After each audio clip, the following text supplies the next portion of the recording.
I'm delighted to welcome you all to Lake Forest College for an evening with Trevor Potter on money and politics. His talk on this very important subject is jointly sponsored by three organizations: the League of Women Voters of the Lake Forest, Lake Bluff area, the Stevenson Center on Democracy, and Lake Forest College. And I'm on the faculty of the college. My name is Carol Gale. To start off, I'd like to introduce Adlai Stevenson III, the chairman of the Stevenson Center. He will welcome you, but before we do that, let me point out that the Stevenson Center has a program this Sunday at 2 p.m. out at their St. Mary's, Libertyville, at the Stevenson Farm. And it is the Consul General of China in Chicago, and his topic is the Sino-U.S. relationship for the new era. And that, of course, is a major topic. So first let me introduce Wen Kane, who's president of the League of Women Voters, Lake Forest, Lake Bluff. Thank you.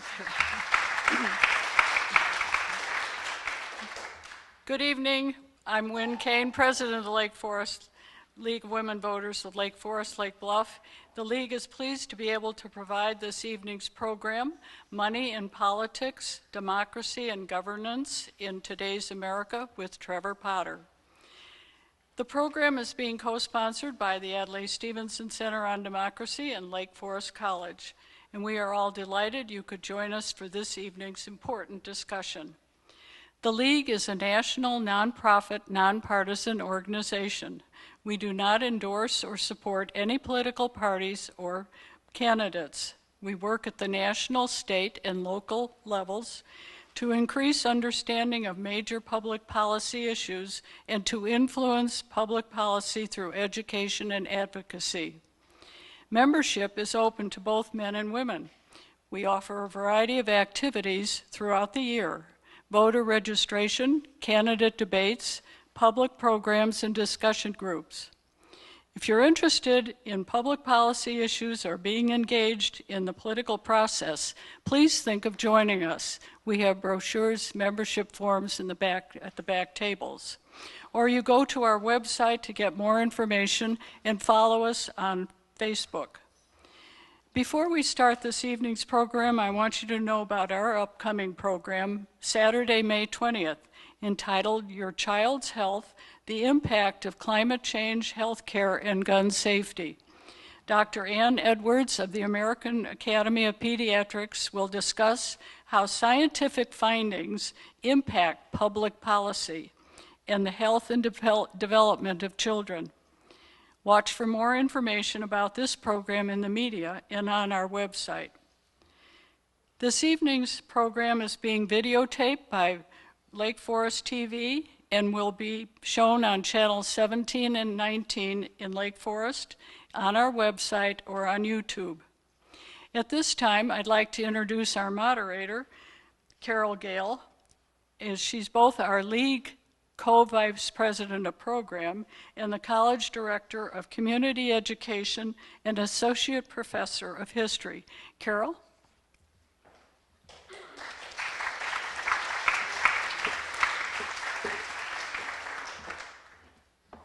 So I'm back again, and the first thing I have to do is correct what I announced about the program on China's American relations.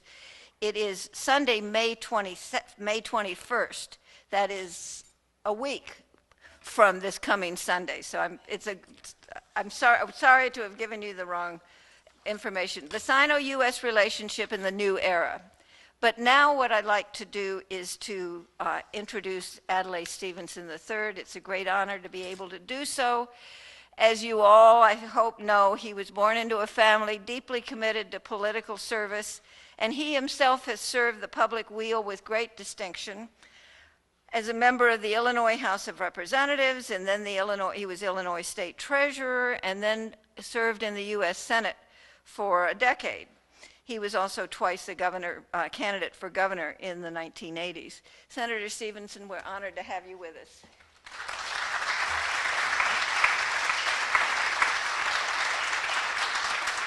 Thank you, Carol. As Carol mentioned, I'm here as chairman of the Adlai Stevenson Center on Democracy, which is headquartered just a few miles from here at the family home, which is now a historic landmark. It's just off on St. Mary's Road off I-60, and our next meeting is, as you mentioned, May 21. We have these monthly meetings at the home in our lecture hall. The next one will feature the Chinese Consul General on U.S.-China relations. Occasionally we have meetings downtown, big meetings, one of which was addressed once by Trevor Potter. But now we're focused on the agenda for political reform, a very comprehensive agenda addressing all branches and levels of government, state, local, you name it. Everything from redistricting to electoral college to campaign finance to selection of state judges.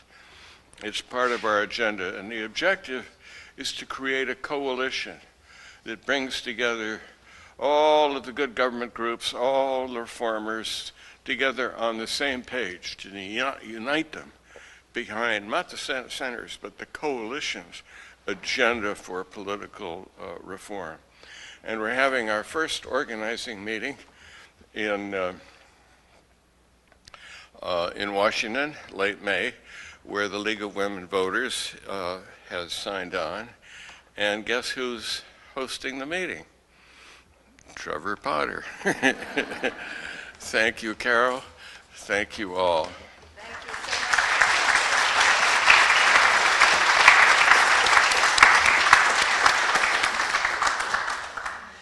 So you may have noticed that when you came in, you were offered a little index card, and during the session, league volunteers will be walking up and down the aisles, and there's one over there now, with cards, and one there, with cards and pencils, and those are for you to write down questions that you would like to address to Mr. Potter. So we're very pleased to have Trevor Potter with us tonight. He's a lawyer of distinction with specialties in campaign finance and election law, and he is a man who's won praise from the American Bar Association and a whole armful of legal organizations. He brings wide experience in government and politics to the subject at hand. After working for the Justice Department and then the U.S. Federal Communications Commission, Mr. Potter served as commissioner of the Federal Election Commission, chairing the commission in 1994. He was Deputy General Counsel to the George H.W. Bush campaign in 1988 and General Counsel to the presidential campaigns of John McCain in 2000 and 2008. Mr. Potter is deeply concerned with what the American Bar Association has called the delicate intersection of politics, law, and money. He speaks frequently on the topic in an effort to widen public awareness. You may have seen him on the Colbert Report in 2011 when he explained to Colbert and his audience the complexities and weaknesses of campaign finance law. And then he served as Colbert's lawyer when the latter set up his own super PAC, which is, I'm sure, an unusual. So although we're not Stephen Colbert, we are the several organizations in Lake Forest, Illinois, and we're delighted to have you with us. Thank you.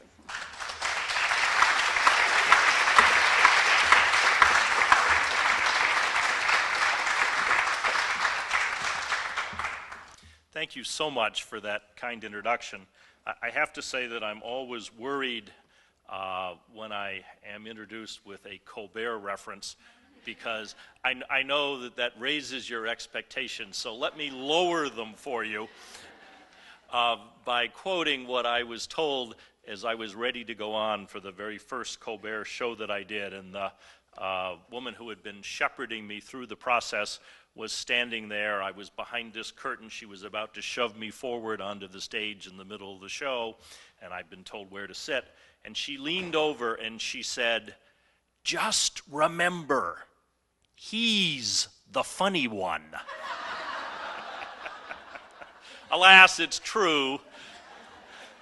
So we'll have a good conversation tonight, but do not expect that I will have the natural wit and humor that Mr. Colbert does.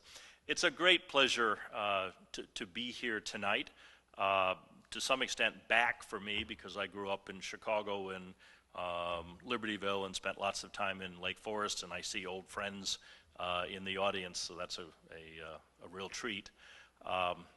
I had grown up always hearing about the Stevenson farm, and it took becoming an adult and coming back for Senator Stevenson and Nancy to take me out and show me around. It's a wonderful spot, and I hope those of you who don't know it will have a chance to go to events there and get the feel of history when it was the center of much of American politics for a number of years. And of course, the League of Women Voters I have worked with in Washington over the years, and always found incredibly professional, incredibly devoted and hardworking. So when the Lake Forest League asked me to come and talk tonight, I accepted with alacrity. The extra dollop on top of it all, of course, is that I left Washington when it was gray and rainy and cold, and what a pleasant surprise to discover that your weather is considerably better than that. So, and I thank Lake Forest College for hosting this. You were kind to do it. I think a little bit as now a Virginia resident of what Thomas Jefferson would feel about me giving a talk on politics in a chapel, since he famously believed in the separation of church and state, but I'm hoping he would at least approve of the message tonight, which is to talk about the health of our democracy. Here we are in mid-May, and I think we may be just starting to assimilate the November election. Now, I'm not talking about who won. That's a different speech. I'm talking about where we are in terms of campaign practices and campaign finance. The amount of money that was raised in the last cycle, by whom and how, and whether the concerns that were so clearly and deeply felt by the American public about the role of special interests in Washington, about corruption, about draining the swamp, whether those concerns will be acted on either in Donald Trump's Washington or in the states. So let's start by looking at the numbers. $6.5 billion. That's how much the federal election cycle cost in last year for federal offices alone. Spending in federal elections has skyrocketed in recent years, up from only $2.5 billion in 2000. That's a 260% increase in 4 election cycles. This record spending came despite the fact that the 2016 Trump campaign relied heavily on free media coverage to an unprecedented degree, and therefore spent less money than Mitt Romney had done 4 years earlier. Now, take a look at this number. That is the estimated value of the amount of free media coverage that Donald Trump got in the primary season and in the general election. And particularly in the primaries, wherever you turned, that's what the programming was on cable television. Now, that is the comparison to how much free media coverage Hillary Clinton got. So you can see there was a disparity there. Clinton spent more money on her campaign, but that was largely to buy advertising and get her message out, and Trump was getting his message out at twice the rate for free. Meanwhile, congressional races were more expensive than ever in the last election, with $4 billion of spending in those races. That's up from 2012, and it's up from 2008, where it was only $2.5 billion. So if you look at that chart, you can see a really steady increase in the cost of congressional races. over the last number of years. Where is all this money coming from? The answer is only a tiny fraction of our population. The FEC, by law, has a database, and when someone makes a contribution to a candidate of more than $200, that contribution is in the FEC database. And that's true if you write a $500 check. That's true if you contribute $50 4 times. It aggregates 200. It goes into the FEC database. That is so if you give to a candidate, a party committee, or a PAC, an organization that spends money in federal elections. So having said all that, you have this FEC database, people who are active in American politics at what is, I suspect this room would consider a minimum level of $200 to any candidate or party committee over an entire 2-year cycle. What's your guess on what percentage of Americans meet that basic standard of participation and are therefore in the database? Any ideas? 5%, 3%, 10, 1, somebody's a skeptic out there. So there's your number. Half of 1%. So by definition, 99.5% of Americans are not participating in federal elections at what is the minimal entry level to be recognized by the FEC. And that includes the PACs and the parties as well. So here is another number. That is 1/100th of 1%, and that is the number of donors, Americans, 200 of them, who gave $1 billion of the $6.5 billion spent on the last election cycle. Most of this money went to independent outside groups because those groups can take unlimited donations. For instance, super PACs raised $1.8 billion last cycle, almost 1/3 of all the spending in the election. And the top 1% of their donors gave 77% of that super PAC money. So we're talking about a very small number of Americans who are these major funders of our candidates and parties and of the election information we receive. Now, we know all of this about super PACs and candidates because they have to disclose their donors, and they're in that FEC database, and you can go home and look them up.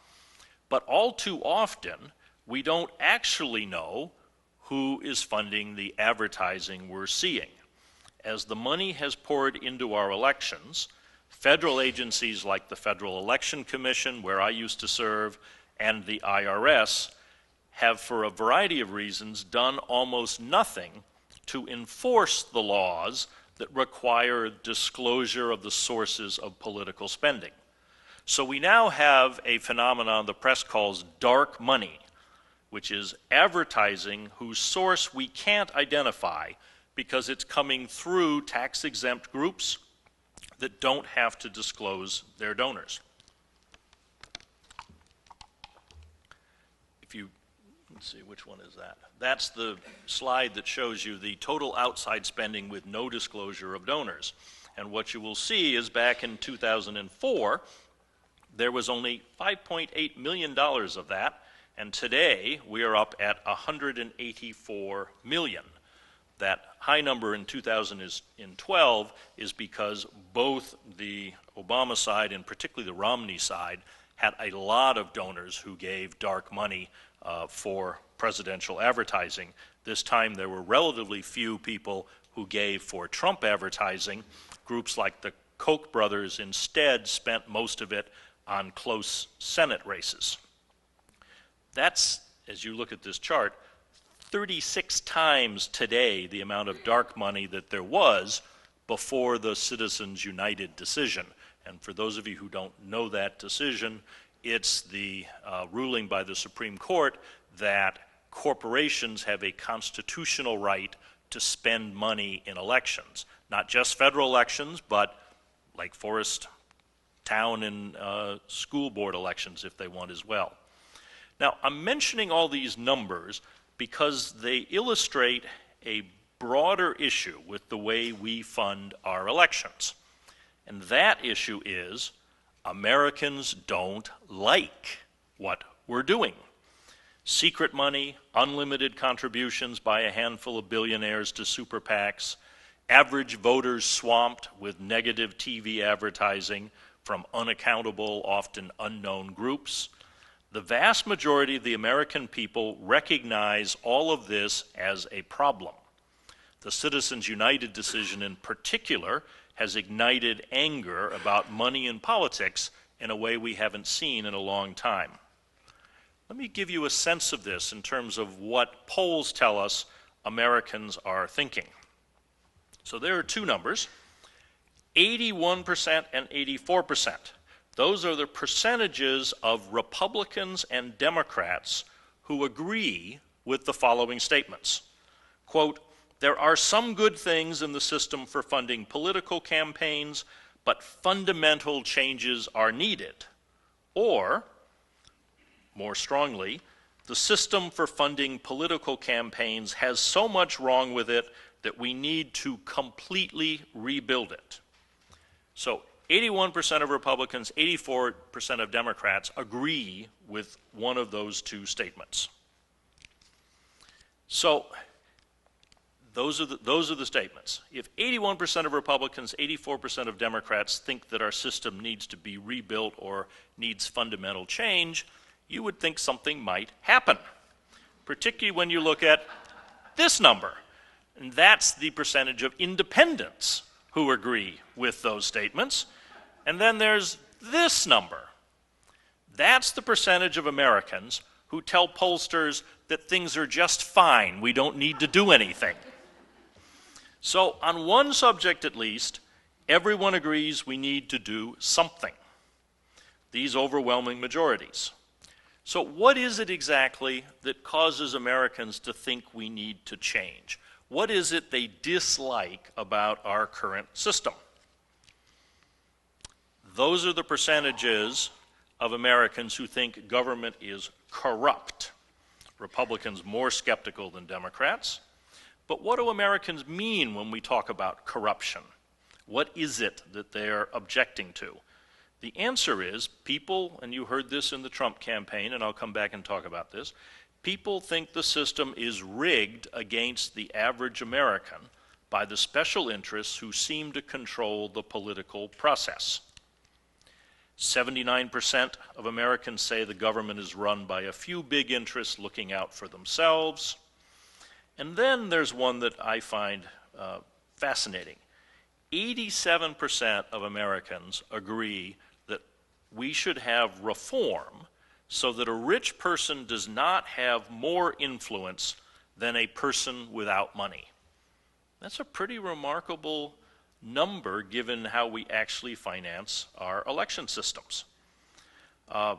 People are objecting to a government which, in theory, we have responsibility for. We have elected these people to office. They're our representatives, and they're only there because of us. Even so, we have these huge majorities of Americans who think our government is no longer responsive. Now, candidate Trump understood this frustration.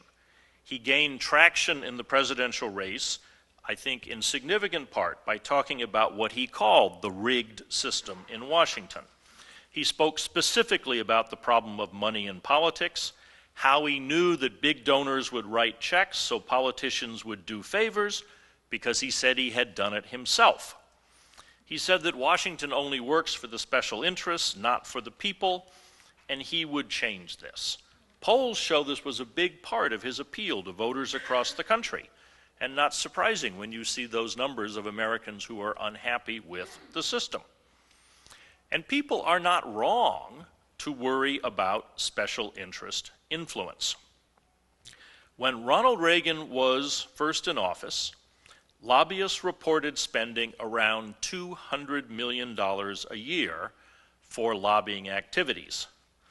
Last year, lobbyists spent $3.1 billion in reporting spending. That is, by comparison, larger than the entire budget of the Congress of the United States. In fact, being a lobbyist is now so appealing that about 1/2 of former senators and 1/3 of former House members leave Congress to become registered lobbyists. And because the registration rules for lobbyists are lax, the number that is actually being paid to influence their former colleagues is undoubtedly higher than that. Well, what is it these lobbyists do in Washington? Lots of things, but for our purpose tonight, it's important to recognize that one of their jobs is to make campaign contributions to incumbent members of Congress and to hold fundraisers for them to raise money for the re-election of the same members they are lobbying. How does that affect that whole system? How does that affect the members of Congress themselves? Well, here is a particularly interesting figure. This figure comes from a leaked PowerPoint slide at a briefing that was put on by the Democratic Congressional Campaign Committee for the new members of Congress, the people who had arrived full of idealism. They'd made it through a horrible election. They were ready to get down to work. And their party committee told them that they should spend 40% of their days in Washington fundraising. They had this neat slide here that shows 4 hours of call time, which is the euphemism for fundraising, as well as constituent visits, a little bit of committee floor work, recharge time, so forth. But the biggest chunk is going to be call time. That is done, they're not allowed to do it in their offices, so that is done in the basements of party headquarters where they go into little booths and put on headphones and call complete strangers to ask them for money. Every once in a while calling people who have actually given before and maybe someone they've met before. We've now reached the point where money has become so singularly important in winning elections that this model schedule is what new members do at a minimum. I was told by one member of Congress that she laughed when she saw this number because she spent at least 6 hours fundraising a day, and she had never so much appreciated the fact that California was on a different time schedule because she could go to a dinner reception and then go back and make more calls after dinner to the West Coast. Now, legislators of both parties, not surprisingly, complain and think this is a terrible system. Chris Murphy, a Democratic senator from Connecticut, put it this way: "Today, more than ever before, the one question you have to ask when you are deciding whether to run for the United States House or the United States Senate is, are you willing to become a telemarketer for 24 months?" On the other side of the political spectrum, Congressman Ken Buck, a Republican and member of the House Freedom Caucus, just came out with a new book about the corruption in Washington, and he included this chart in his book. This is what he says it costs to become a member of a key committee or a chairman or to end up in a leadership position in the House of Representatives. This is nothing less than the sale of public office for partisan political gain, but the parties do it because that's how they raise the vast sums that they are going to turn around and spend in an election. So the problem is real, and the perception of corruption is real. President Trump rode this perception to victory in November, saying that Hillary Clinton was part of the corruption problem. And Trump summed up what he thought people wanted in 3 words: drain the swamp. He tapped into this feeling, which, as you've seen, is prevalent on both sides of the aisle. He came out with a list of proposals during the campaign to drain the swamp. Here was his campaign set of pledges.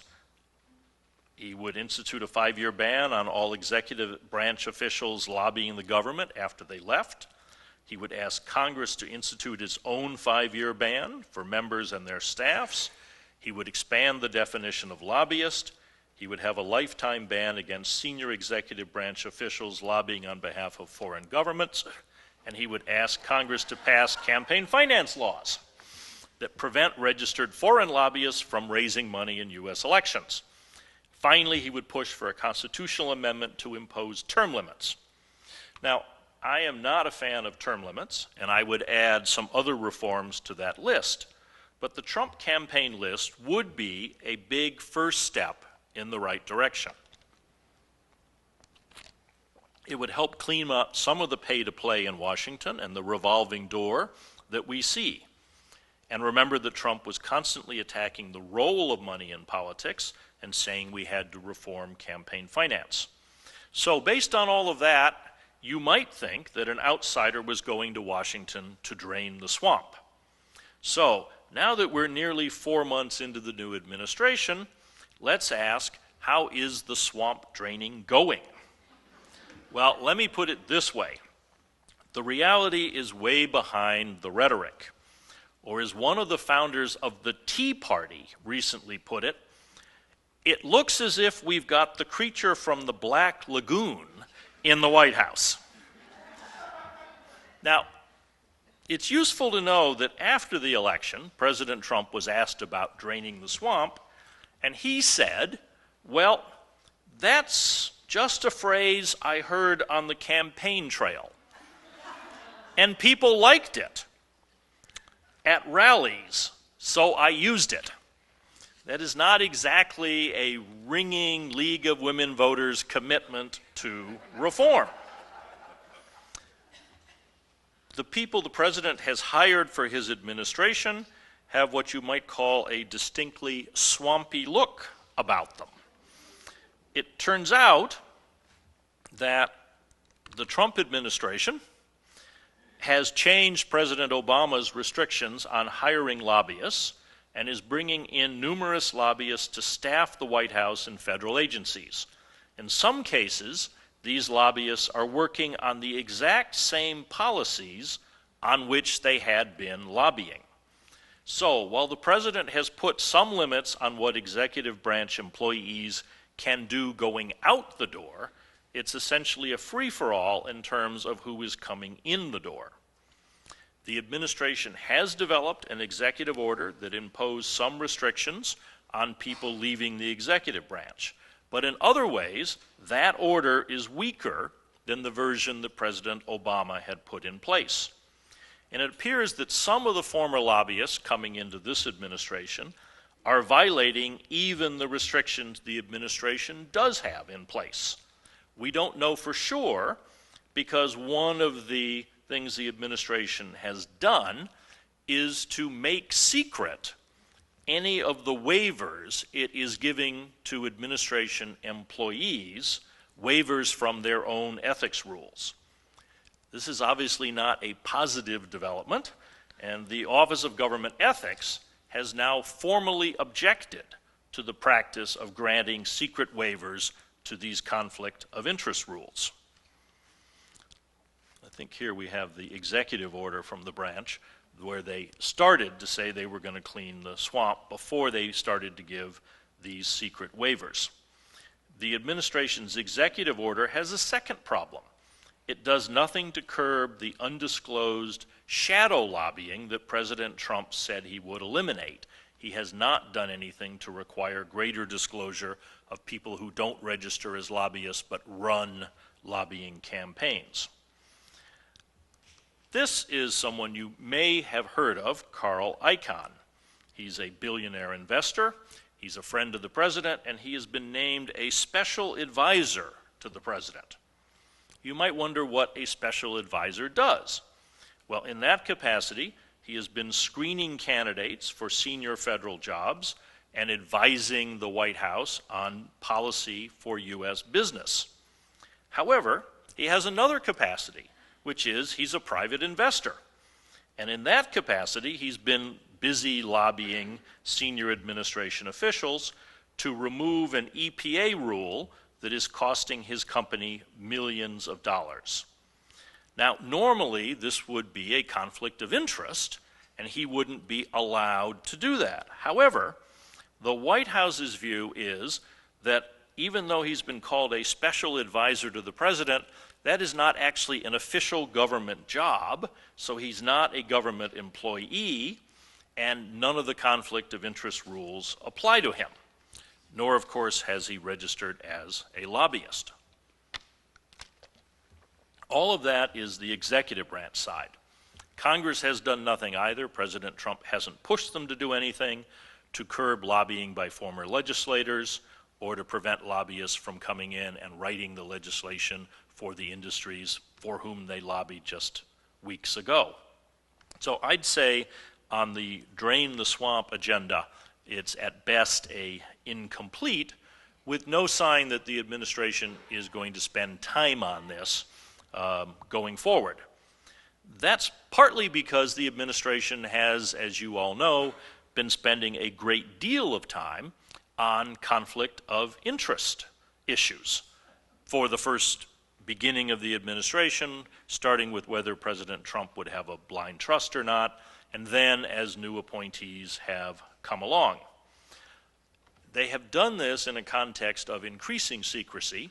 Last month, the administration announced that it would no longer make public the visitor logs to the White House, which was one of the improvements that the Obama administration had made, and it enabled the press and the public to see which lobbyists, who was coming to visit the administration. That is now top secret. So, this, as the New York Times points out, effectively bars the public from knowing which activists, lobbyists, political donors, and others are gaining access to the president and his aides on a daily basis. Then, of course, there's the ongoing debate about whether President Trump should release his tax returns, especially as he pushes for tax reforms that may, or may not, we don't know, benefit him personally. But perhaps the greatest ethics issue for the Trump administration is the Trump family's own conflicts of interest. I won't dwell on this for too long. I know you have read a lot about it, but there are some radically new issues here for people who are used to administrations where ethics has been something they worry about, where the president has a blind trust, where the White House counsel's office job is to make sure there are no suspicions of any unethical behavior. So here is a glamorous couple you will recognize, Ivanka Trump and Jared Kushner, the president's daughter and son-in-law. They are in top White House positions. Now, when this was first suggested, that rumored, trial ballooned, that they might go to the White House, Washington lawyers said, well, they can't do that. Congress passed a law in the 1960s after Bobby Kennedy was appointed Attorney General by his brother. And that law specifically says that you can't appoint your relatives. So you would have thought that that was flatly illegal.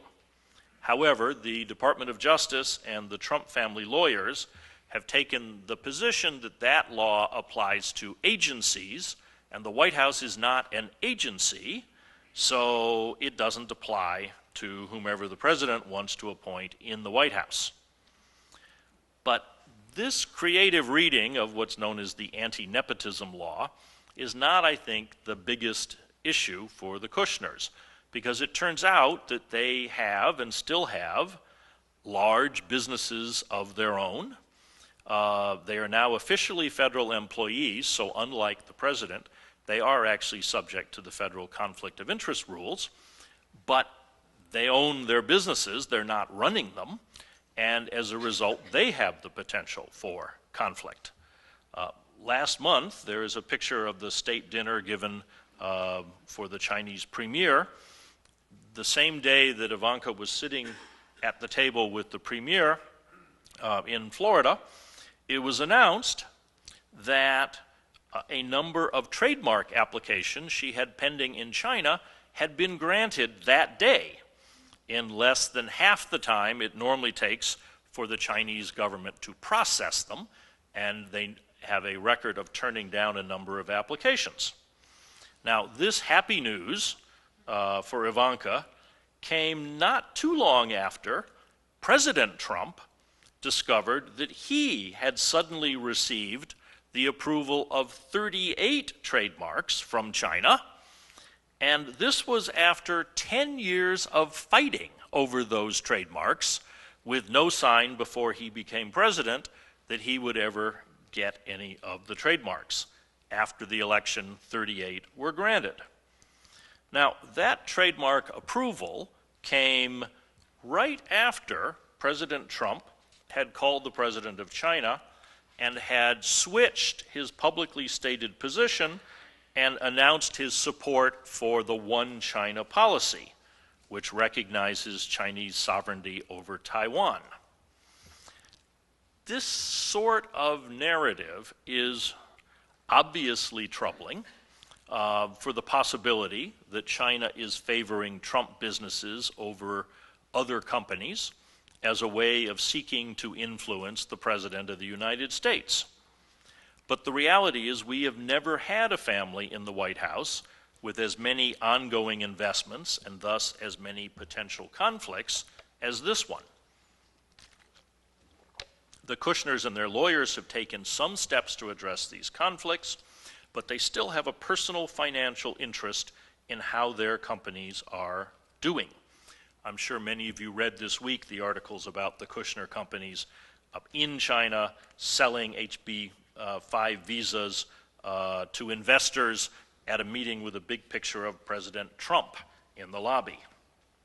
President Trump himself, meanwhile, has denied that his financial conflicts are a problem, including his very visible investments in countries where the U.S. has troubled relations.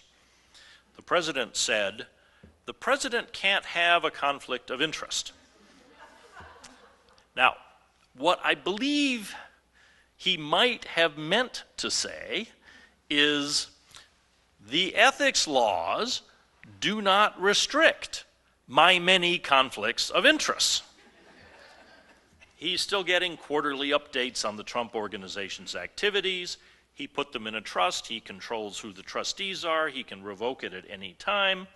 And just recently, he changed the terms of his trust so that trustees now have to distribute money to him whenever he asks for it. The Trump Organization is still his personal ATM. The real problem here, of course, the worry, is that when President Trump makes decisions, he may act out of concern for his business interests rather than solely for the national interest. How will we know?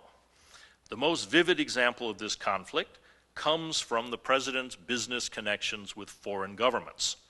Normally, of course, building a global business empire is a very American thing to do, and we all approve of it.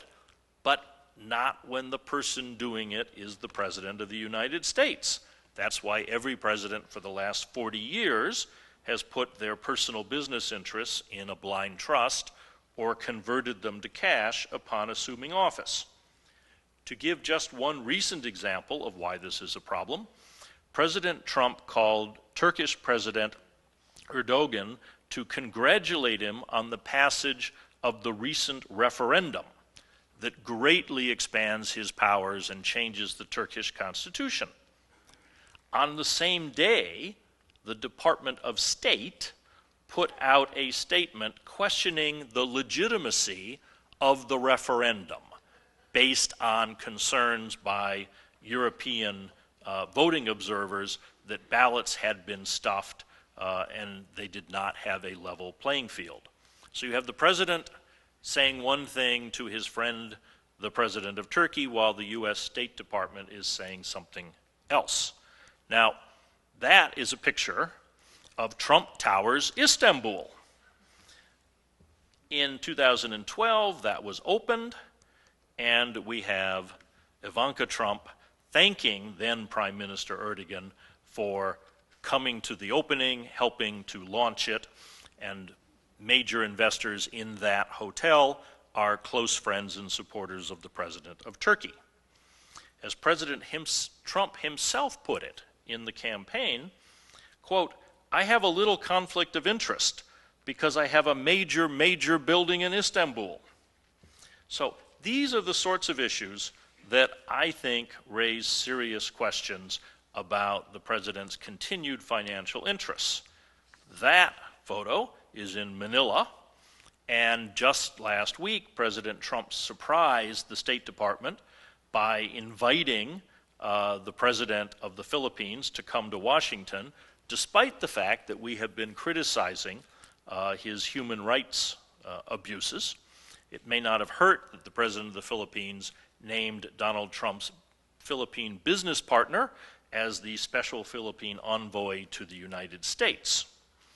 Now, the issue here moves from the Ethics in Government Act, which I think everyone agrees does not apply to the president because there were constitutional separation of powers concerns. Who would enforce it? How could the head of the Office of Government Ethics, who is reporting to the president, enforce ethics agreements against the president? But there is another document that clearly applies to the president. That is the Constitution of the United States. And I think you can read that pretty well. No person holding any office of profit or trust under them shall, without the consent of Congress, accept any present emolument, office, or title of any kind whatsoever from any king, prince, or foreign state. So that is known as the Emoluments Clause. And not surprisingly, the founders, after the revolution, were very concerned about foreign governments being able to induce the president to take action that would benefit someone else and not the United States, and this was their answer to it. It was designed to play an important role in preventing corruption. The clause has only that one safety valve, which is Congress may grant permission, and it has done so. It has passed an act so that when presidents receive visiting heads of state and they give them a nice little box with wrapping on it, the president is allowed to take it, which otherwise he couldn't do. And the act says the president may take foreign gifts that are given to him in conjunction with state visits. He may display them in the White House during his term of office, and when he leaves, they're the property of the United States. So Congress knew what they were doing, where they were very clear.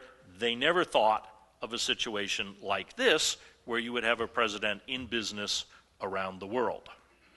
So in sum, I'd say there was a lot of promising discussion during the campaign about cleaning up Washington.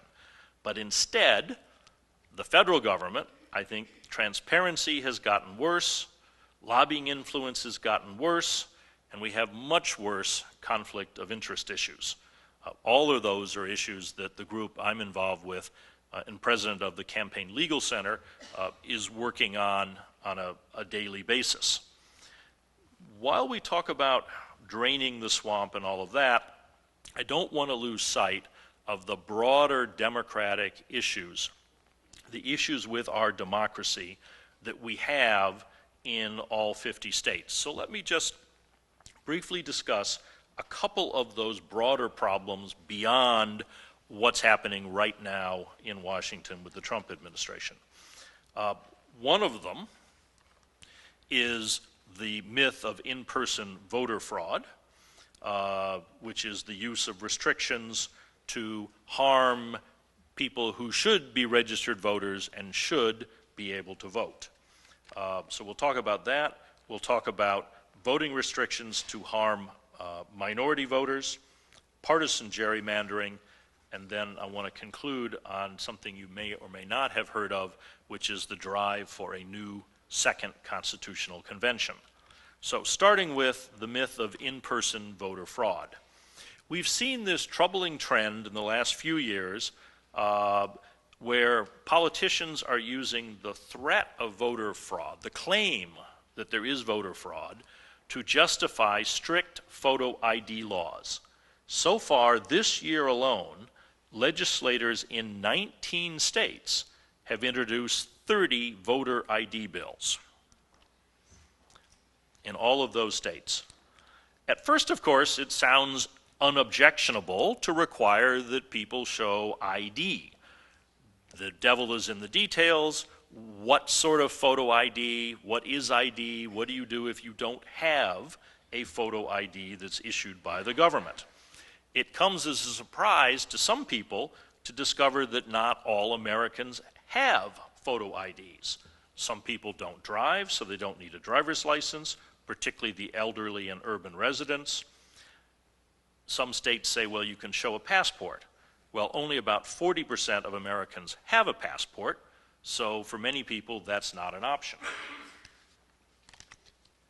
Even for those who do have a form of photo ID, many states have rather artfully created rigid restrictions on what kinds of ID voters are allowed to show, designed to make it easy for legislators' supporters to vote and difficult for those who favor the opposition party. Let me give you an example. In Texas, the law the legislature passed says that a concealed weapons permit is a permissible form of photo ID, but a state university-issued student ID is not. So it's not difficult to figure out who is being targeted by these laws: the elderly, the poor, young people, particularly college students. Looking again at an example of Texas, a federal court found that over 600,000 Texans did not have one of the couple forms of voter ID that the state law allowed. It also found that over 30% of the counties in Texas did not have an office where people could go to get a government ID, and that some voters had to travel over 100 miles to get to the nearest motor vehicle office. We know that restrictive photo ID laws prevent some number of eligible voters from voting. There's a study that came out this week saying that as many as 200,000 residents in Wisconsin did not have photo ID. There are estimates that as many as 90,000 of those may not have voted. You may recall the election in Wisconsin was closer than that. So if you look at this carefully, the argument that these are needed to prevent voter fraud also falls apart. This is an interesting chart because here are 4 states that conducted investigations after the 2016 election. Their secretaries of state carefully looked into allegations. On the left side are the total number of possible cases of voter fraud in those states. On the right side is the percentage they constitute of ballots cast. So a tiny percentage. Moreover, and crucially, nearly every one of these examples of possible fraud involve either absentee ballots or accidental voting, people who thought they were eligible but turn out not to be. I'll mention it a little later, but for instance, ex-felons are in many states prohibited from voting, and some of them registered and voted in any case. But what you'll note is none of these, to our knowledge, are impersonization, people who came in without the right ID and voted. That's because if you think about it, it's actually pretty tough to do. You would have to go in, this is presuming you didn't have to show ID, you'd have to know the name of the voter, you'd have to say, I am that person. In my state they say, and where do you live? So you'd have to have the address and everything else. You'd have to hope that it's not a small town where they know you or know the person whose name you're using.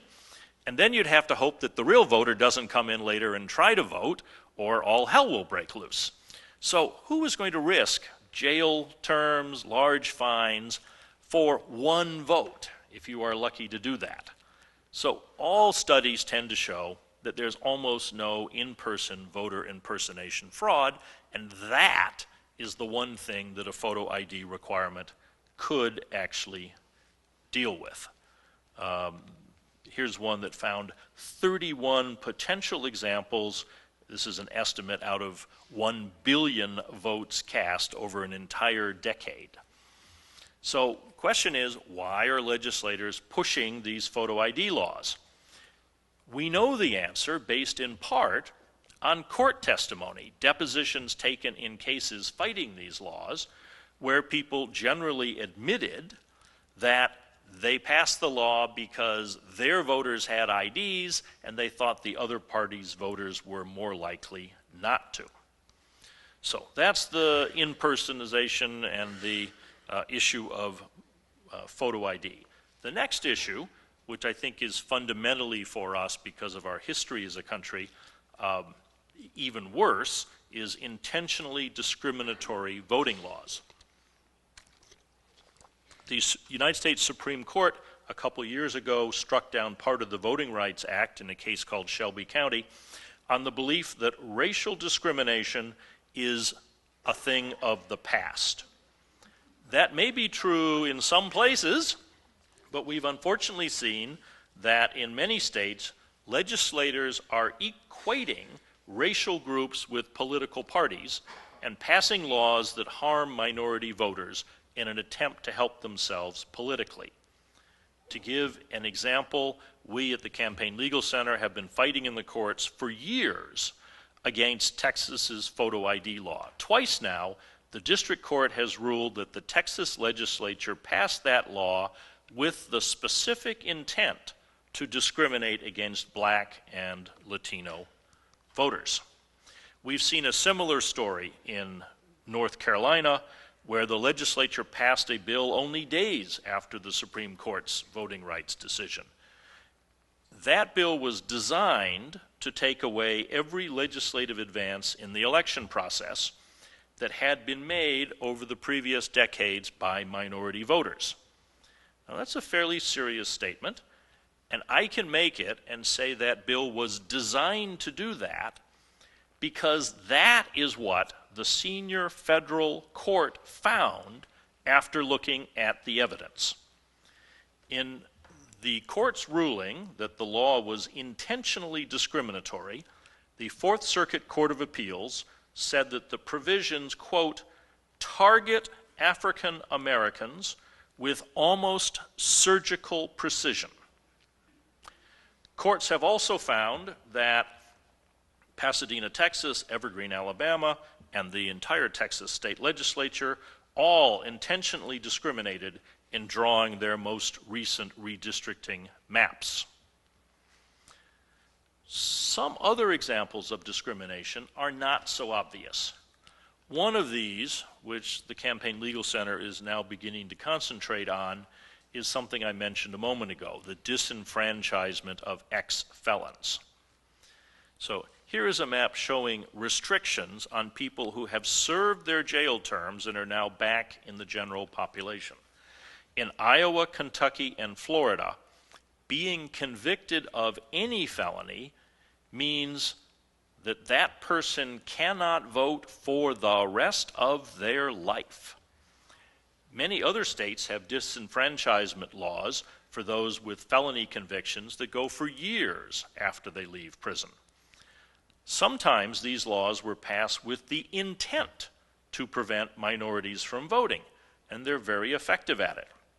The Campaign Legal Center recently brought a case against the state of Alabama, which has a law saying that anyone convicted of a felony involving moral turpitude can forever lose his or her right to vote. Now, you might wonder exactly what moral turpitude is, and if you do, and I do, the answer is we don't really know. The state first started using that term back in 1901, and the United States Supreme Court found that that term was expressly motivated by a desire to discriminate against blacks on account of race, by listing crimes that the legislatures thought black residents would be more likely to commit. So the Supreme Court threw that out in 1985. Amazingly, Alabama has since passed another law on felon disenfranchisement, still using the same phrase. It now claims that it's a new law, and there's no evidence that that law has any racial bias. Meanwhile, and I I wrote this down and I went and checked it and I said, it just can't be true. And the answer is, it is. As a result of the law currently on the books in Alabama, 15% of all eligible African American voters in the state are disenfranchised. 15%. The Campaign Legal Center is currently in court trying to overturn that. In many of these cases, racial discrimination has served as a proxy for partisan discrimination. What the legislators say when they're challenged is, we weren't targeting African American voters, we were just targeting Democrats. It's not our fault that in the South they are often one and the same. That is the argument they have offered in court when they're told that whatever they have done has had a disparate adverse effect on African Americans. Then you get to gerrymandering. You can see the blue on that. That's not water, that is a congressional district. The water is out here to the east, but you can see this is a district in Maryland that is in some places barely attached to other parts, I guess with the islands not attached, including the capital city, and then wandering around to draw it in a way that was going to give the greatest partisan advantage to the map drawers, who in this case are the Democrats in control of the legislature.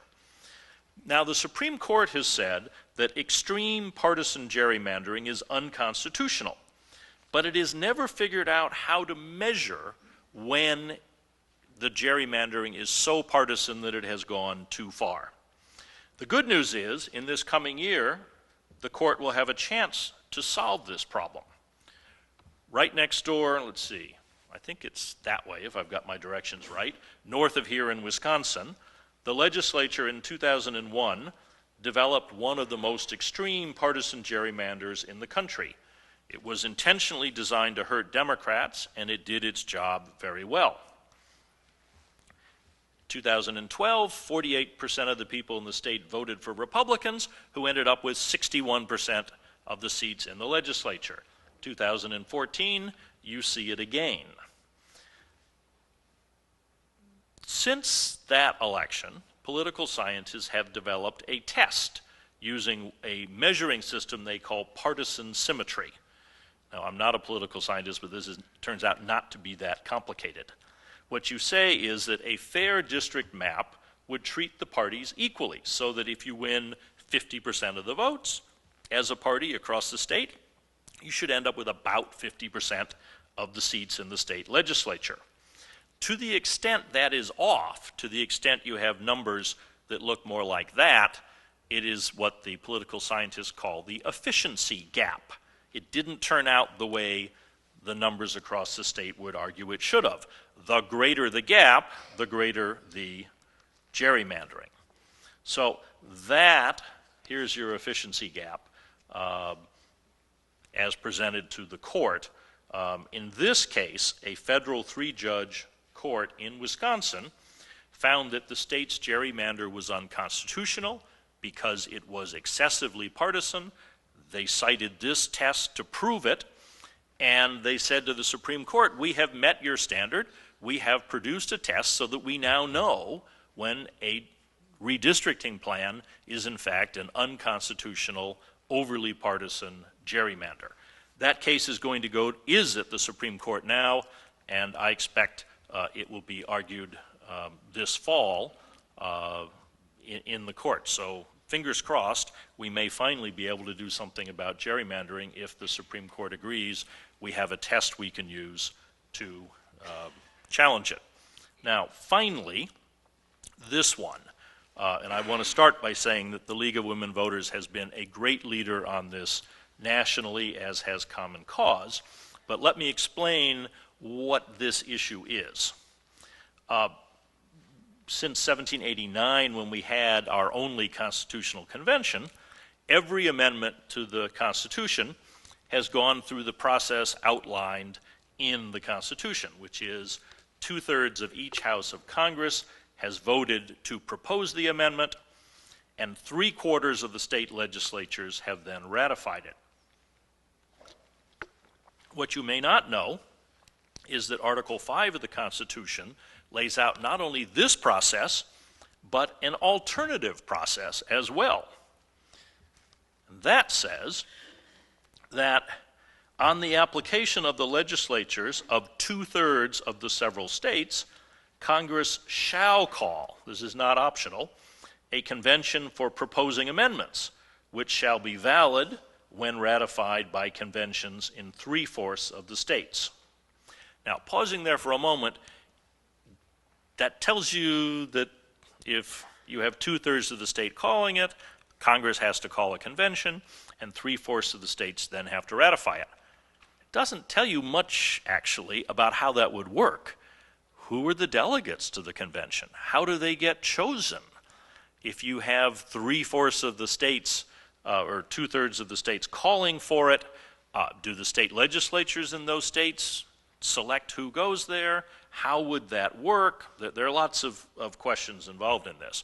But nonetheless, interest groups, to some extent on both sides of the political spectrum, have been pushing for such a convention.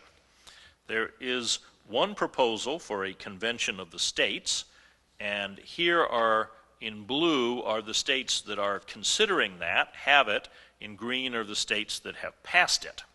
A group called Citizens for Self-Government is pushing for this one, and some people who oppose the Supreme Court's Citizens United decision have been supporting this, saying, unless we amend the Constitution, we're never going to undo Citizens United.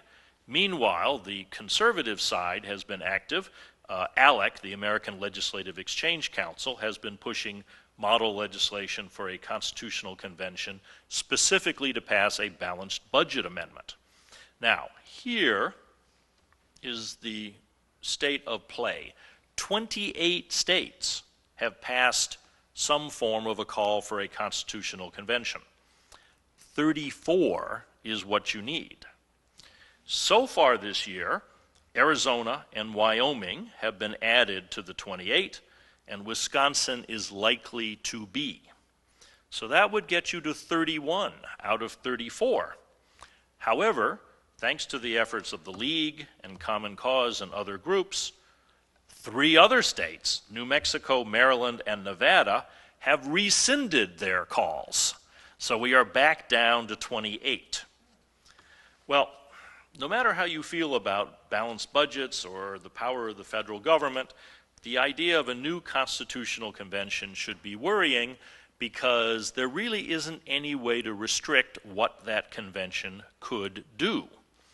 The framers, of course, you have to remember, were called together to revise the Articles of Confederation, and what they did was throw them out and start again. So there is not a good model for restricting it, and there doesn't seem to be a practical way to do it if the group gathers and decides they also wanted to start from scratch. This has focused attention on both sides of the political spectrum, and there was a very interesting vote earlier this year in Idaho. A left-right coalition, people on the left who were concerned about undoing constitutional civil rights protections, and people on the right who were concerned that a convention might push the Equal Rights Amendment or might fiddle with the Second Amendment gun rights. A coalition formed, and the proposal to call for a convention was defeated in the state Senate 24-11. So I think that is proof that when people think this through, you can have even very conservative legislatures stop and wonder if this is really what they want to do. Now, I have spoken more than long enough to give you lots of thoughts and food for questions. So I will stop and take questions, which I know is going to be organized by the audience, but I want to leave you with a final thought. There we have our founders originally. Democracy is government by the people. And the Supreme Court in 1963 said, no right is more precious in a free country than that of having a voice in the election of those who make the laws under which, as good citizens, we must live. other rights, even the most basic, are illusory if the right to vote is undermined. So I would say to all of you tonight, stay informed, stay interested, and stay involved so that we can make our democracy work. Thank you very much.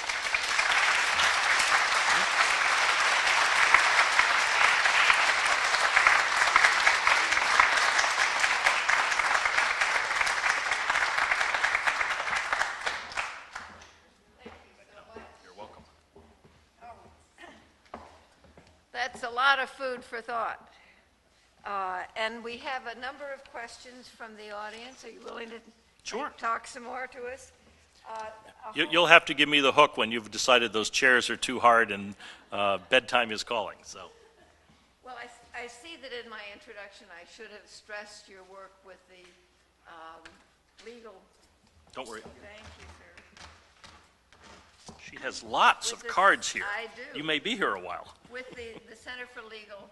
Campaign Legal Center. Campaign Legal Center, because much of your talk covered that. So we have really two thrusts of questions, some having to do with campaign finance, some having to do with campaign finance, many having to do with that. And the other area are these electoral issues, everything from redistricting to the Electoral College, as a matter of fact. So why don't we start with campaign finance? There are several on funding or super PAC. What are super PACs good for? And is there, what do you think of the billionaire, the self-financed billionaire as a kind of candidate? And how much influence do you associate with lobbyists as opposed to direct money donors? Now, that's lumping a lot of things together, but let's see if you can sort them out. Okay. Super PACs are an accident of history and of law. There is no act of Congress that says we're going to have something called a super PAC. First of all, the press calls them super PACs, and we do because the official name, which is a independent, non-connected political action committee that makes only independent expenditures and is therefore allowed to take unlimited corporate money, seems like kind of a long phrase. So, super PACs it is. But what happened is the Supreme Court in Citizens United said, if you make an independent expenditure, it's not corrupting, because it's independent of the candidates and parties, therefore you're exercising your First Amendment right, and you can do that. But don't worry, said Justice Kennedy, because it'll be fully disclosed, which it's not, and voters will know who is paying for it, which they don't, and it'll have your name on the ad. So that's where the Supreme Court left it, thinking, I believe, based on that case, that this was going to be Exxon or some other company that you would recognize when it took out the ad. Then along came another federal court that said, well, if independent expenditures aren't corrupting, and you therefore can't limit how much they spend, or the sources of money, which is Citizens United, then you shouldn't be able to limit how much people can give to them. So you could have a political committee, which we now call a super PAC, that can take unlimited amounts from corporations as well as individuals, and then make unlimited expenditures. That case has actually never gone back to the Supreme Court, but it changes things fundamentally, because the court thought that a corporation or an individual who would be visible and known would be using their money to talk about candidates, and we'd know who they were and could judge their speech. Instead, all those groups are giving to other entities, either these super PACs that end up spending a huge amount of the money in elections, or the nonprofits that don't even disclose their donors. So you end up with a group we've never heard of, Americans for a Better Country, spending a great deal of money. Either their donors are secret or they're reported to the FEC, but you and I don't know how to find that and what to look for when you see an ad by Americans for a Better Country. So the result is we've ended up with a very different system than the Supreme Court said we were going to have by accident, and no one has done anything about it. And the problem is once you've got the genie out of the bottle, it's very hard to put the genie back, Everyone has gotten used to these. Candidates now form their own super PACs. Remember, they're independent, non-coordinated. They have nothing to do with candidates. So the candidates say to their best friend or their brother-in-law, go form a super PAC. I can't have anything to do with it, except the Federal Election Commission has said that if you have a fundraiser, I'm allowed to come to it, and I'm allowed to thank you for doing this, and I'm allowed to tell you what an important job you're doing. I just can't ask you for money. So we've ended up in a very different place than we were supposed to. I don't know now how we're going to go back to where the Supreme Court thought we would be, but we're in a world of unlimited, often secret, corporate money from individuals, and corporations and individuals. That leads to the billionaire question. There are a couple thoughts on that. We're a free country. If people want to run for office, fine. I think, though, as a democracy, we have a basic obligation to ensure that candidates can be heard. And if you have one candidate who's a billionaire and can spend an unlimited amount of money and does so, and the other candidate is a school teacher and has to raise money in small individual contributions, you have a very uneven race. And I don't think our founders thought we were going to have an aristocracy of wealth. They thought we were going to have an aristocracy of talent, and that, in their world, you didn't have to have great wealth to become noticed in the state legislature, to have your neighbors know you and send you to Congress. We've changed as elections have gotten much more expensive, but we have ended up in a place where millionaires, billionaires are greatly favored. A couple years ago, I was asked to have a conversation. It was styled a debate in Washington, and the person, this was put together with a member of the British House of Lords, and we were supposed to talk about the differences between our political systems and what we each saw as the advantage of our system. So I thought, well, this is going to be a piece of cake. I mean, particularly, forgive me, but when I discovered that the member of the British House of Lords was a baroness who was in her late 80s, I thought, well, I can deal with this, and she's going to talk about the House of Lords and how wonderful it is, and I'll talk about American democracy. So she got up there and looked at me and said, I'm so pleased to be here today because Mr. Potter can explain something that I do not understand. In my country, we think that all citizens have the right and the potential to participate in government. In your country, you seem to think that only the very wealthy should participate in government. Can you tell me why you only want such a small percentage of your population to be in government? And I thought, I surrender. There is no way to answer that. I only later discovered that she'd been an actress before she went into politics, so it was a very unfair fight. But it's a great point. If you look at us from somewhere else in Britain, there are plenty of wealthy people in politics, but they're not there because they're wealthy, and their wealth doesn't actually enable them to buy an election. There are limits on how much they can spend as well as everyone else. There's public TV time that is given to parties. And we've just gone a different route. I can understand saying that you don't want to restrict how much an individual spends of their own money and calling that free speech. But the effect of that then is you have to come up with some other way to finance the candidates who are not billionaires. And we have not found that.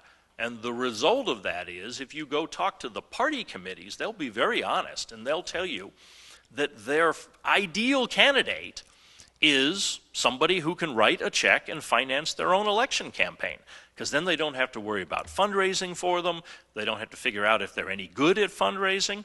Well, that's a problem because it means the parties are recruiting, by definition, from a very small segment of society.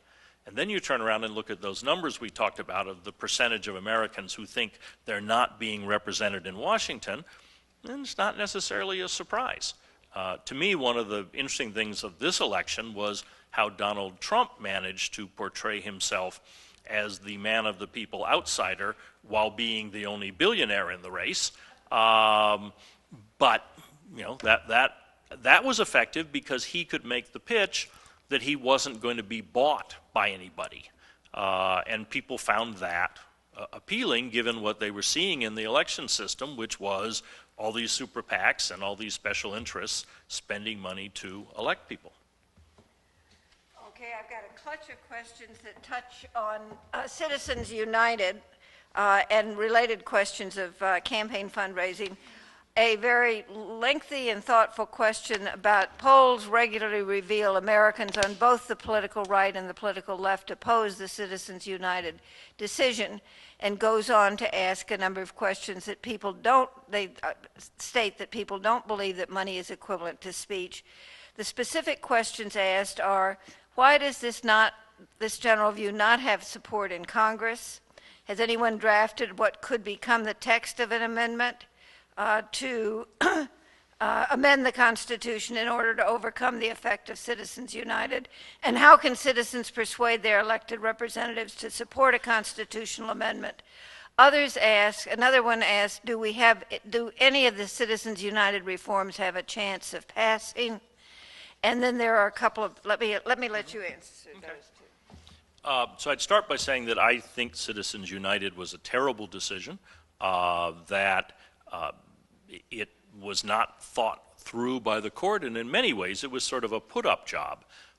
This is a case that went to the court with many exit ramps. The Supreme Court's basic doctrine is it will not declare an act of Congress unconstitutional if there was a way around that. And here, they could have interpreted the statute so that they didn't declare the act of Congress unconstitutional. They chose not to do so. There were 5 justices who absolutely wanted to get to this case, and they wanted to say corporations could spend money in American politics. In doing so, they overturned, depending on how you count, either 100 years of precedent or only 50 years of precedent, because since 1907, it has been illegal for corporations to give money to candidates and parties in federal elections. And since the 1940s, it has been illegal for corporations and unions to spend money in elections. So that's what the Supreme Court was overturning. And they did so, of course, only 5-4. It had gone the other way.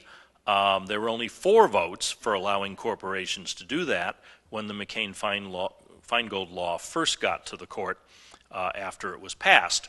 But then Justice O'Connor retired, Justice Alito took her seat, and he felt exactly the other way. So the court flipped, and it looked as if those 5 justices were in a rush to make this decision before anyone else left, and it flipped back again.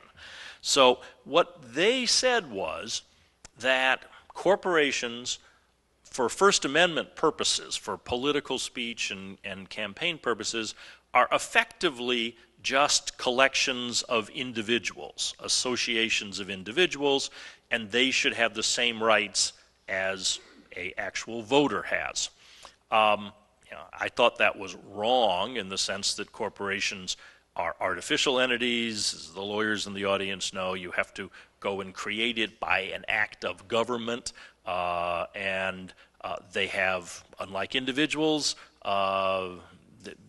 they don't have any natural death. They go forever. They have advantages under the tax laws in being able to amass capital, which individuals don't have in the same way. So it seemed to me they weren't voters. They had all these special privileges. They were created as an artificial entity, and they shouldn't be allowed to participate as if they were full citizens. And I thought that made sense on a policy ground because everyone in this room has economic interests. There's no question about it. You care about your tax rate, you care about your savings, you care about what the government is doing to you economically. But you also have cultural interests, family issues, patriotic interests. It might benefit you if you own a defense contractor for us to go to war in Korea. But the other side of your brain and of your interests says, gee, a war in Korea is probably not what I want. So you have a well-rounded view as a citizen. Corporations don't have that well-rounded view. Their job is to make money for their shareholders, and if they can do something that is bad for America but good for the shareholders, generally we see that's what they do. And for that reason, it seemed to me, giving corporations a great deal of clout in elections was a mistake, because they're not well-rounded citizens with the same interests. Now, the argument the other way, made by particularly Justice Scalia, was, well, but not all corporations are Exxon, or any of these huge multinationals. The corner barber shop may be incorporated for liability purposes, and the barber, therefore, can't, as the Barbershop Inc., put a campaign for a candidate or write a corporate check to a party. So the argument was they're really small people from the conservatives, and no, they are gluttonous multinationals from the liberals. So that was the back and forth. The question then becomes, now that the court has done this and said that corporations have the same rights as individuals, could it be undone, and how? It could be undone by a change in the court, a change in justices. It could be undone by proof that the court was wrong, that there actually is corruption here that's coming from these large corporate expenditures. And I think with the world of super PACs and dark money, we're getting closer to being able to make that argument. The constitutional amendment, I think, is a tough one. First of all, it's certainly easier to change one justice on the court than it is to amend the Constitution. Secondly, you would be amending the First Amendment. And as a lawyer and a citizen, it makes me nervous when you start playing with the First Amendment. And it's also hard to draft that. The two versions tend to be one that very specifically says the Supreme Court was wrong and corporations do not have a right to participate in elections. So you could do that. But then you say, well, what about the New York Times? Isn't it an incorporation? Isn't CBS Inc.? So you say, well, yeah, but we're not talking about the press. So then you say, well, corporations can't participate, except institutions of the press or something like that. So then you start saying, well, what are institutions of the press? What happens if GM buys a magazine? Can GM now be an institution? It's hard to write this in a way that is as narrow as you want. So the other alternative is, oh, we're not going to worry about that. We're just going to say, we're going to trust Congress, and the amendment's going to say, Congress may make laws regulating the spending of money in elections, period. Well, that's easy to write, but then you get nervous. What is Congress going to do? And will we like what they're going to do? So I think the constitutional amendment is a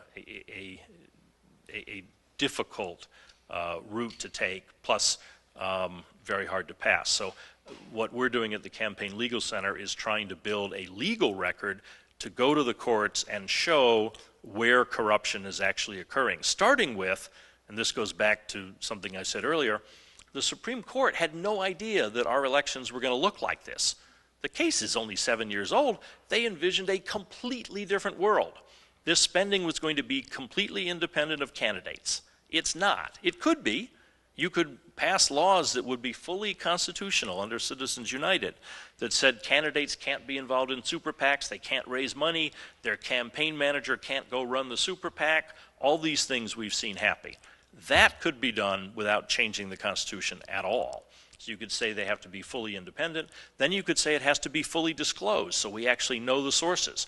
I think you could undo super PACs and say only individuals or corporations as themselves have the right to do this speech, and they have to put their name on the ad so we know who they are. That if you give to a super PAC, that's a contribution that can be limited. So I think there are ways to go at this that would undo a lot of the damage of Citizens United. The issue is going to be, can you get it through Congress? Not this Congress. And even disclosure, which the court said was going to happen, when it was clear it was not going to happen, Congress was deadlocked on a partisan basis. And the Chamber of Commerce and other groups went to the Republican leadership and said, you can't pass a Disclosure Act because if our members have to say they're giving money to defeat particular candidates or elect others, their shareholders will be unhappy, their consumers will be unhappy, they won't give us the money. So we've had a deadlock on Congress on that, but that's a political issue, not a legal one, and that could be solved by enough voter anger. We have a number of questions that link the political and campaign finance. One one asks about how can states, thinking specifically about Illinois, this questioner, but how can states get rid of partisan redistricting, partisan districting?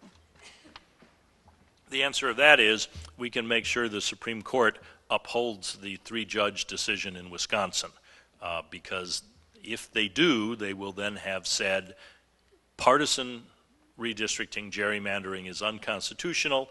There is at least one test, maybe others, that courts can use to identify it, and when they have identified it, they can prohibit it from happening. And that would work in Illinois as well as Wisconsin and elsewhere. So we need the court to uphold that test, and it's specifically Justice Kennedy who this case is aimed at, because he has said, I think partisan gerrymandering is unconstitutional, but I don't know how to define it. If you can come up with a test, then I'm willing to apply it. That is what he said, and this is the test that we hope he will acknowledge as a legitimate one. So what are your thoughts on churches being able to financially back a candidate? So part of the push from the religious right has been to become more active in politics, and they are frustrated by the fact that federal law prohibits charities, 501c3s, which include churches, from intervening in elections, which means going out and campaigning, endorsing candidates, taking out ads, etc. My own sense is, first of all, that charitable, tax-exempt money that we all are paying for, in the sense that if someone gives to it, they get a tax deduction, their taxes are lower and everyone else's go up, that money ought not to be used for elections unless you want to have something like a public funding system. But to favor some sources of money over others by saying churches can do that and get a tax deduction seems to me a policy error. It also would really open the door to secret money, because churches and C3s don't disclose their donors. And if you could not only secretly spend money in politics, but get a tax deduction for doing so, there would be plenty of people who would be very happy to do it. As someone who goes to church and always bridles when the minister starts talking politics, I don't think it's a good thing for churches to be encouraged and enticed to go into the political battlefield. The one area that it seems to me, if people were serious about this, there is a compromise, would be to be clear that the government doesn't regulate and shouldn't regulate what people say in a church service. So if you happen to go to a church where the minister wants to talk about an election or a candidate, I think that's where I draw the line and say that's not the government's business, as opposed to when they go out and spend money for advertising or to get out voters or something like that.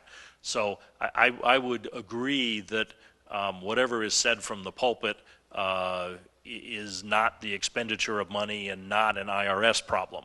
But when the church or any other charity starts spending tax-exempt money outside, that I think is a mistake. I doubt Congress is going to change that law. We'll see. But I think they will recognize that this is opening up a can of worms. President Trump signed a religious freedom order the other day with great fanfare, and then all of us who were interested read it and said, but it doesn't do anything. What it said was the IRS shall recognize religious freedom and liberty and shall allow political activity by churches to the extent permitted by law. And since the law prohibits it, for the moment, I think that's where things sit unless Congress actually moves on it. Can you take one more? Let's do one last one. One more. You're Have a good one. Hard-working one. Well, I have many good ones here. It's hard to choose. Someone has said all of this is very interesting and very worrisome. What do you think are the three most important or effective things that we, meaning us, ordinary people, can do to turn the tide? A good question. I would start by saying that I think leagues around the country are terrifically important, as are other civic organizations, collections of people who are willing to come out on a beautiful night when you could be doing a lot of other things because you care about these issues, and then to go home and to talk to your family and your friends and your neighbors. I think we're seeing a real upsurge in civic interest and civic activism following the election. And I think the American people, when aroused, can make an enormous difference. So the first thing I would say is supporting groups like the League and other local civic groups really is important. The second, and this comes as something of a veteran of Washington, having seen grassroots, grass tops, all sorts of lobbying, is members of Congress actually do care when they hear from constituents. It takes effort, but a phone call, a letter, an email, particularly if it looks like it's not a mass-produced one all saying the same thing, gets listened to. I'm sure Senator Stevenson would have stronger views on this or more complete ones, but my impression always is that when a staffer comes into a member of Congress and says, I don't know what's going on out there, but we got 200 letters yesterday, or the phones are ringing off the hook and people can't get into us, and they're all upset about this vote coming up. It matters. They listen. At the end of the day, they need the voters. They need their constituents. And if it's always loud, that's different. But if it's just rolling along and all of a sudden there's a whole big noise and people are writing about something and they're riled up, and I would say this applies to the town hall meetings, except as we know, many members of Congress are now avoiding town hall meetings because they don't like what they're hearing, and they think that the meetings are being rigged and the opposition is bringing in people, which is undoubtedly happening. So if you can't go to a meeting, the phone call, the letter, and so forth, I think really makes a difference. So those would be the two, the being part of local organizations and then actually reaching out, whether it's the state legislature or in Washington, and getting people to contact their representatives. It's hugely effective. I guess the third one I'd say is that we need to think through some of these basic issues. We can't keep going along the way we are. So the work that Senator Stevenson explained that the Stevenson Institute is initiating, there are other groups that are doing it. I know that the League and Common Cause and others are involved with that. The work that my group, the Campaign Legal Center, is doing on the legal side to say, how do we undo Citizens United? How do we think through and plan where we want to be? Because the system we have today was not designed by anybody. It's sort of like Swiss cheese. It's the result of Congress having done one thing, the courts having pulled it apart, the Federal Election Commission not enforcing the laws that are on the books, and we have ended up with a non-system. We have ended up with a series of practices. People look at it and say, why did Congress ever do that? Create super PACs. Well, as I've explained, Congress didn't create super PACs. So we need to step back and think through a coherent system of how we would like our elections to work. What are our values here? If If, like the Baroness from the British House of Lords, we think a value is that the average citizen should be able to get into politics and run for office, then we need to design a system where they can do that, where they're going to be able to fund a campaign, where they're going to be able to communicate. If we think people ought to have easy access to voting, then we need to look at states that have systems that work and say that's our model, rather than a system where people find it hard to go to the polls, the lines are long, they didn't bring the right kind of ID, they didn't register in time because the registration closed 6 months before the election, all these things that happen out there. So I think we need to step back and encourage efforts and work on efforts to say, how would we like our democracy to be organized? Because there will come a moment, I'm convinced, when we'll have a chance to change the rules, and we need to have a plan of how it ought to work and what the values ought to be, what works in other countries. I mean, one of the things that, as I observe foreign elections, I'm aware of, is that we go overseas and we preach all sorts of things that we don't practice here. We go over there and say, well, the elections shouldn't be run by the political parties, they should be run by nonpartisan administrators, there ought to be a national voter registration system. You know, we don't do those things, but we've discovered that they're effective. So to assemble that collection, I think at this stage is important and to wait for the moment to put it in effect. Okay, thank you. Thank you so much.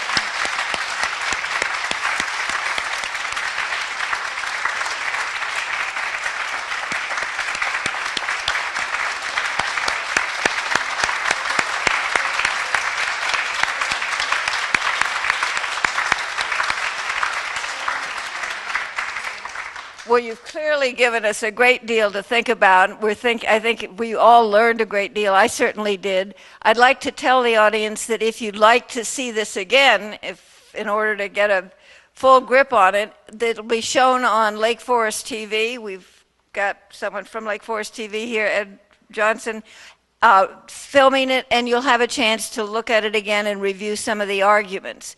And I think that I urge you to do that. I'd like to thank everybody who's been involved, notably you. You gave us a great deal, as I said, to think about. I'd like to thank the Stevensons and the work that they do with the Stevenson Center on Democracy.